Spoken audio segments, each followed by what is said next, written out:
అన్ని విధాలుగా అండగా ఉంటాం. ఇది మా మాట, గ్యారెంటీగా చెప్తా ఉన్నాం.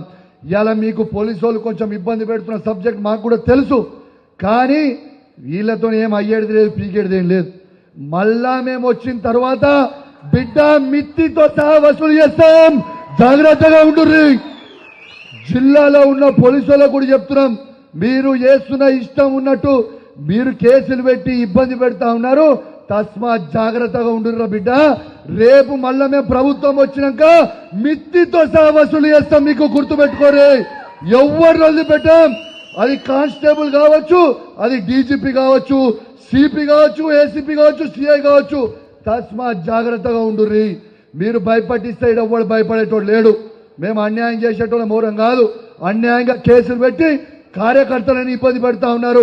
బిడ్డ మళ్ళా మీరు కూడా జైలు పోయారు. మరిన్ని ఇంట్రెస్టింగ్ వీడియోస్ కోసం మా ఛానల్ ని సబ్స్క్రైబ్ చేసుకోండి. వీడియో